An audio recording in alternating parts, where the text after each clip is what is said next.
আজকে নভেম্বরের 19 তারিখ 2024 সাল। এই মুহূর্তে আমরা আছি ভারতের আসাম প্রদেশের একটা ঐতিহ্যবাহী আহ, একটা দর্শনীয় প্লেস সমরিয়া সত্র। এটা আহ, অতীতে আহ, অনেক প্রাচীন ঐতিহ্যময় এক জায়গা। এখানে একটা আহ, রাজা তার ঐতিহ্য রেখে যাওয়ার জন্য এটা তৈরি করছে। এটা প্রতি বছর এখানে আহ, তীর্থস্থান হিসাবে অনেক আহ, লোক আসে, অনুষ্ঠান হয়। তো এটা একটা প্রসিদ্ধ স্থান, আমি পরিদর্শন করলাম। আর একটা বিষয় হচ্ছে কি যে আমি এই ভারতের আসাম প্রদেশে এসে দেখলাম সবাই পরস্পরের ভিতরে মাথা নত করছে। এই যে মাথা নত করার প্রক্রিয়াটা আমাদের হিন্দু শাস্ত্রের ভিতরে দেখা যাচ্ছে, কিন্তু মুসলমান শাস্ত্রের ভিতরে, মুসলমান ধর্মের ভিতরে এই যে মাথা নত করে প্রক্রিয়াটার বিষয়ে কোরআনে কি বলছে। এই যে কোরআন গবেষক হিসাবে এই কথাটাও আমার আপনাদের সকলকে অবগত করানো দরকার বলে আমি মনে করি। তো সেক্ষেত্রে সূরা বাকারার 43 নম্বর আয়াতটা আসলো যে আর কাউ মার রাখি। হ্যাঁ, এখানে কিন্তু আমরা যেটা বলি যে তোমরা তোমরা মাতারতকারীর সাথে মাতারত কর, এখানে তোমরা শব্দ আসে নাই। তার মানে ব্যক্তি একজনও হতে পারে। হ্যাঁ, তুমি বা তোমরা যেটাই ধরি, যদি কুম শব্দ আসতো তাহলে ব্যক্তি বিশেষের ক্ষেত্রে জিনিসটা আসতো না। অনেকেই মনে করি না যে তোমরা মাতারতকারীর সাথে মাতারত করো, এখানে কুম শব্দ নাই। হ্যাঁ, আর কাউ মার রাখি, তার মানে মাতারতকারীর সাথে হ্যাঁ তুমিও মাতারত করো, কিংবা তোমরাও করতে পারো। এখানে বিষয়টা আসবে আর কাউ মার রাখিন, মাতারতকারীর সাথে তুমি মাতারত করো। তাহলে এখন এখানে তাহলে মাতারতকারী একটা প্রথম ব্যক্তি, তিনি যার কাছে মাতারত করলো তিনিও একটা ব্যক্তি। তাহলে যাকে বলা হচ্ছে মাতারতকারীর সাথে, সে আর একটা ব্যক্তি। তাহলে কয়টা ব্যক্তি আছে? ব্যক্তি হিসাবে তো তিনটা। তো তিনটা ব্যক্তি এই আয়াতের ভিতরে প্রয়োজন। না হলে কিন্তু মাতারতকারীর সাথে মাতারত করো কথাটা অ্যাপ্রোপ্রিয়েট সংখ্যায় মেলছে না। যদি দুই ব্যক্তি থাকতো তাহলে তুমি মাথানত করো বা তোমরা মাথানত করো কথাটা আসতো। মাথানত করো কথার ভিতরে দুই ব্যক্তি হতে পারে। যেমন আমি একা আমার রবের কাছে মাথানত করলাম, আমি একা আমার গুরুর কাছে মাথানত করলাম। তাহলে মাথানত করো কথাটার ভিতরে দুইজন ব্যক্তি থাকে। আর মাতারতকারীর সাথে মাতারত বলতে গেলে তিনজন থাকতাম।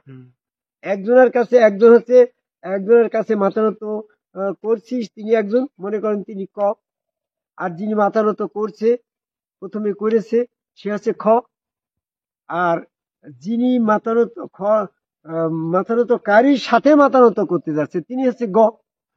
তাহলে ক খ গ। আমি এই প্রেক্ষাপটটা আয়াতে যখন আসলো যে ক বলতে নবী মুহাম্মদ সাল্লাল্লাহু আলাইহি ওয়াসাল্লাম, তাহলে খ বলতে প্রথমে কে? এখানে তো একজন ব্যক্তি হতে পারে। তাহলে সেটা হচ্ছে জিবরাইল ফেরেশতা। যখন নবী মুহাম্মদ সাল্লাল্লাহু আলাইহি ওয়াসাল্লামের কাছে যে জিবরাইল ফেরেশতা তাকে সেজদা করলো, নবী মুহাম্মদ সাল্লাল্লাহু আলাইহি ওয়াসাল্লামকে সেজদা করলো, সেখানে মাথা নত করলো। সাহাবারা দেখে প্রশ্ন করলো, ইয়া রাসূলুল্লাহ, ইনি যে আপনাকে সেজদা করছে, এই ব্যক্তি কে, কি বিষয়? উনি আপনার কাছে মাথা নত করছে, সেজদা করছে, আমরা কি করব কিনা? হ্যাঁ, তখন এই আয়াত নাজিল হয়ে গেল যে মাতারতকারীর সাথে তোমরাও মাতারত করো। তাহলে মাতারতকারী বলতে প্রথম মাতারতকারী জিবরাইল কার কাছে মাতারত করলো? মুহাম্মদ সাল্লাল্লাহু আলাইহি ওয়াসাল্লামের কাছে।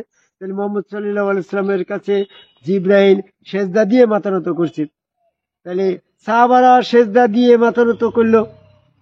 এখানে যদি বলা হয় সাহাবাদের বলা হয় নাই, এটা তাহলে জিবরাইলের সাথে আরেকটা ফেরেশতা লাগবে। নবী মুহাম্মদ সাল্লাল্লাহু আলাইহি ওয়াসাল্লামের কাছে যখন ওহী নিয়ে আসছে তখন কয়জন আসছে? একজন দিচ্ছে, একজন ফেরেশতাই তো আসছে, জিবরাইল আসছে না। কিন্তু আরেকটা ফেরেশতা তো সাথে করে নিয়ে আসে নাই।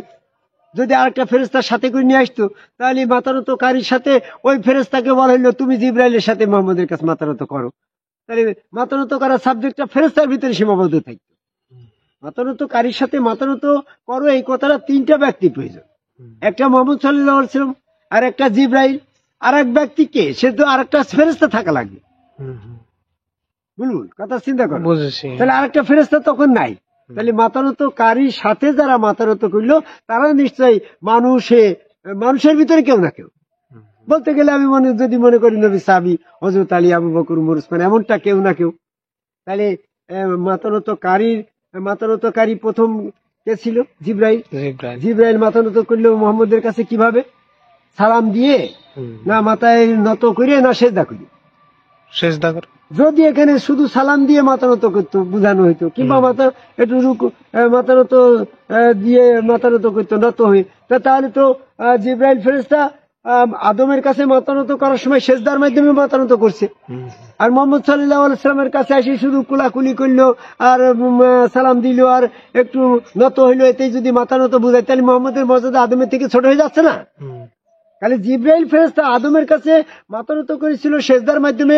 এটা যেমনটা প্রক্রিয়া, ঠিক একই প্রক্রিয়ায় জিবরাইল ফেরেশতা নবী মুহাম্মদ সাল্লাল্লাহু আলাইহি ওয়াসাল্লামের কাছে যখন মাতানত করলো, তখন সেজদার মাধ্যমে মাতানত করলো। তো ঠিক একই প্রক্রিয়া যখন সাহাবাদেরকে উল্লেখ করলো যে ওই মাতানত কাজ জিবরাইলের সাথে তোমরা মোহাম্মদের কাছে মাতানত করো, তাহলে নিশ্চয়ই সাহাবারা জিবরাইলের অনুকরণে মুহাম্মদ সাল্লাল্লাহু আলাইহি ওয়াসাল্লামকে সেজদার মাধ্যমে মাতানত করলো। তাহলে আদম কাবে সেজদার বিষয়টা শুধু ফেরেশতার ভিতরে সীমাবদ্ধ এমনটা ছিল না।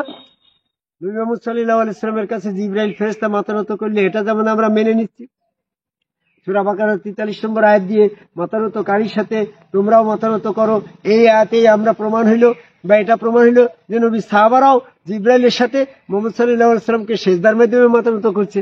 যারা এই সেজদার বাইরে আছে, যেমন বাংলাদেশে কিছু কিছু লোক আছে যে জামাত ইসলাম, চরমুনা, ফুরফুরা, মানিকগঞ্জ, লাটুসি, দেওয়ানবাগ, ফুরফুরা, আরো যারা পীর সাহেবরা আছে, হেফাজত ইসলাম বা এরকম তোমার হিজবুত তাহির, 5 ওয়াক্ত নামাজ, রোজা, হজ, যাকাত ইত্যাদি তাহাজ্জুদ পড়ছে মাদ্রাসাপন্থীরা, এরা আদম কাবা আল্লাহকে সেজদা দিয়ে মাতানত করার বিরোধিতা করছে।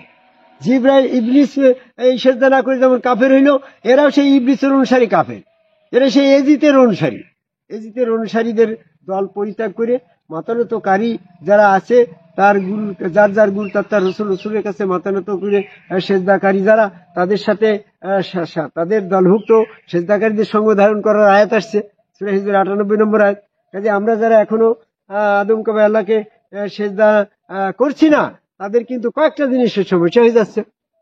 যেটা যদি ফেরেশতার ভিতরে সীমাবদ্ধ থাকে, মানুষের ভিতরে যদি এটা না আসে, তাহলে মানুষ শয়তান থেকে পবিত্র হতে পারছে না, সেজদা না করি তো পবিত্র হতে পারছে না। আমার ফেরেশতার ভিতরে সীমাবদ্ধ যদি থাকতো, তাহলে পবিত্রকরণের সাবজেক্টটা শুধু ফেরেশতাদের জন্য থাকতো। যেহেতু মানুষের জন্য বলা হয়েছে তুমি পবিত্র হও, কিভাবে পবিত্র হবে? রসুলের কাছে যাই কিভাবে রসুলকে সেজদার মাধ্যমে যখন তুমি সেজদা করবে, তখন তুমি পবিত্র হয়ে যাবা। যখন তুমি সৎকর্ম করতে যাচ্ছ, তখন তুমি সেজদা না করলে শয়তান থেকে মুক্ত হতে পারছো না, তোমার দ্বারা অসৎকর্ম হয়ে যাচ্ছে, তুমি নিজে ইচ্ছা করলেও সৎকর্ম করতে পারছো না। তাহলে সৎকর্ম আমল করতে গেলেও আমার এই আদম সেজদা করে শয়তান মুক্ত হয়েই সৎকর্ম করতে হচ্ছে।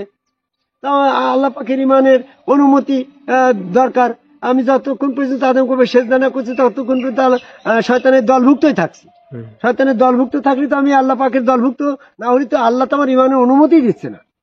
সূরা ইউনূসের 100 নম্বর আয়াতে বলছে যে আদমকে তুমি আল্লাহর অনুমতি ব্যতীত মুমিন হতে পারছো না। তাহলে আমার যখন মুমিন হওয়ার দরকার, তখন আমি আল্লাহ পাকের দলভুক্ত হওয়া দরকার। আর আল্লাহ পাকের দলভুক্ত হওয়ার দরকার জন্য শয়তানের দল থেকে নাম কাটা দরকার। আর শয়তানের নাম দল থেকে বেরিয়ে আসতে হলে আমার আদম কবাই সেজদা করা দরকার। তাহলে আদম কবাই সেজদা না করলে আমি মুমিন হতে পারছি না, আদম কবাই সেজদা না করলে আমি এরকম ভাবে পবিত্র হতে পারছি না, আদম কবাই সেজদা না করলে আমি সূরা বাকারার 43 নম্বর আয়াত পালন করতে পারছি না। এই জন্য মাতানতকারীর সাথে মাতানত করার জন্য এই আয়াতটা যারা গুরুর কাছে মাতানত করছে না, তারা সূরা বাকারার 43 নম্বর আয়াতের উদ্দেশ্য ব্যর্থ করছে। কোরআনে একটা আয়াতের উদ্দেশ্য ব্যর্থ করলে তার জন্য কঠিন শাস্তি জাহান্নাম, সূরা হজের 51 নম্বর আয়াত। কাজে এখনো যারা আদম কবে আল্লাহকে সেজদা করে নাই, তাদের জন্য আমি বলি যে যারা ইতিপূর্বে গুরুর কাছে বায়াত গ্রহণ করেছে, তাদের সাথে যে তুমিও তোমার গুরুর কাছে বায়াত গ্রহণ করে সেখানে সেজদার মাধ্যমে মাতানত করে সূরা বাকারার 43 নম্বর আয়াত পালন করে আল্লাহ পাকের কাছ থেকে ইমানের অনুমতি লাভ করে শয়তান থেকে পবিত্র হয়ে ওই শয়তানের দল পরিত্যাগ করে আদম কবাই সেজদাকারী সাম্য গুরু রসুলের কাছে বায়াত গ্রহণ করে সেখানে আদম সেজদা তাদের সাথে যাই মাতানত করার আহ্বান করে ভারতের এই আসাম প্রদেশের এরকম গুয়াহাটি এলাকার সন্নিকটে সমরিয়া ছত্র এই ঐতিহ্যবাহী প্লেসে দাঁড়িয়ে পৃথিবীর সকল মানুষকে মাতানতকারীর সাথে মাতানত করার এই আচার পালন করার জন্য একজন গুরুবাদী ধারার লোকের সাথে যে আদমকে ভাই সেজদার মাধ্যমে মাতানত করা আহ্বান করে আমার কথা শেষ করে জয় গুরু।